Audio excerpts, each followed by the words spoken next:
നമ്മുടെ പവലിയല്ല സർപ്രൈസായി ഒരു പെർഫോമൻസ് വരുന്നുണ്ട്.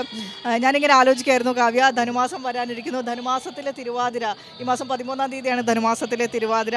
NN കക്കാടിൻ്റെ ഓർമ്മ ദിവസമായിരുന്നു കഴിഞ്ഞ ജനുവരി 6-ന്. അദ്ദേഹം എഴുതിയിട്ടുണ്ട്, ആർദ്രം ഈ ധനുമാസ രാവുകളിൽ ഒന്നില്ല അതിര വരും പോകുമല്ലേ സഖി. അപ്പോൾ അത്തരത്തിലുള്ള കാര്യങ്ങളൊക്കെ ആലോചിച്ചുകൊണ്ടിരിക്കുകയായിരുന്നു.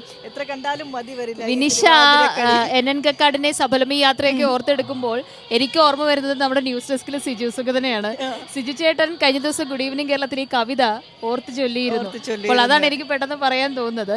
തിരുവാതിര മത്സരം പുരോഗമിച്ചുകൊണ്ടിരിക്കുന്നു. അപ്പോൾ വിനിഷ ഇപ്പോൾ പറഞ്ഞ സർപ്രൈസ് എന്താണ്? എന്തോ കാത്തു വെച്ചിട്ടുണ്ടെന്ന് പറഞ്ഞല്ലോ. മോണോ ആക്ട് മത്സരങ്ങൾ ഉണ്ടായിരുന്നു ഇന്ന് വേദിയിൽ.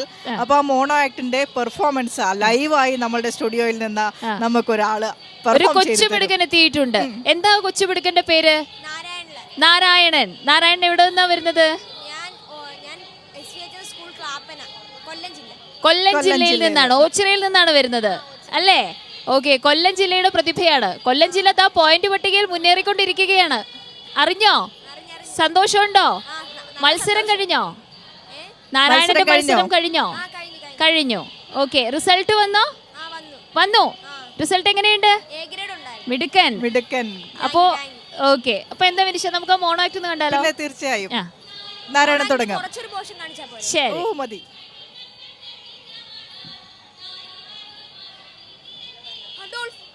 യുദ്ധത്തിന്റെ അവസാന നാളുകൾ വന്നെത്തി. എനിക്ക് വല്ലാതെ ഭയമാകുന്നു. ഭയം അതിന്റെ രോമത്തെ പോലും സ്പർശിക്കില്ല. നമ്മുടെ ബാങ്കറുകൾക്ക് മുകളിൽ കൂടെ ശത്രുക്കളുടെ പോർ വിമാനങ്ങൾ വട്ടമിട്ട് പറക്കുന്നു. കേട്ടില്ലേ? പൂവുകളുടെ കാതടിപ്പിക്കുന്ന ശബ്ദം. നമ്മൾ ഏത് നിമിഷവും പിടിക്കപ്പെടും. ശത്രുക്കൾക്ക് മുന്നിൽ ഒരു നായെ പോലെ മരിച്ചു വീഴാൻ ഈ ഹിറ്റ്ലർക്കാവില്ല. മിസ്റ്റർ ഹിറ്റ്ലർ, എനിക്ക് നിങ്ങളെ കാണാം. വരാനിരിക്കുന്ന നിങ്ങളുടെ മരണത്തെയും വേഗം കീഴടങ്ങൂ. ഫയർ!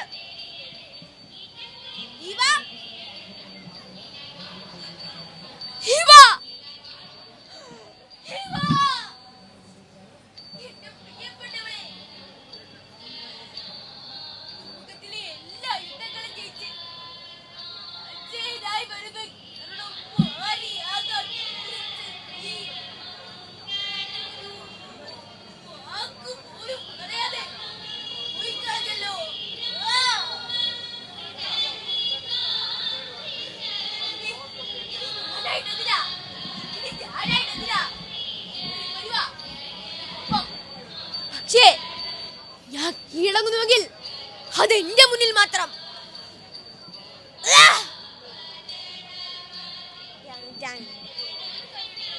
നമുക്ക് അല്ലേ, അതിഗംഭീരമായ പെർഫോമൻസ് ആയിരുന്നു, അതിഗംഭീരമായ പ്രകടനമായിരുന്നു. ഈ എത്ര ദിവസം എടുത്തിട്ടാണ് ഈ മോണോ ആക്ട് പഠിച്ചത് നാരായണൻ? കുറച്ചധികം ദിവസം എടുത്തു. ഈ റവന്യൂ ജില്ലയിലും സബ് ജില്ലയിലും ഒക്കെ ഇതേ വിഷയം തന്നെ ആയിരുന്നു. അപ്പോൾ എന്താണ് ഈ ജഡ്ജസ് ഒക്കെ വിധികർത്താക്കളും കൂടെ മത്സരിച്ചവരും ഒക്കെ പറഞ്ഞത് ഈ മോണോ ആക്ട് കണ്ടിട്ട്? നന്നായിട്ടുണ്ട്. ഒരു വെറൈറ്റി വിഷയം, ഇതുവരെ ആരും എടുക്കാത്ത ഒരു സബ്ജക്റ്റാണ്.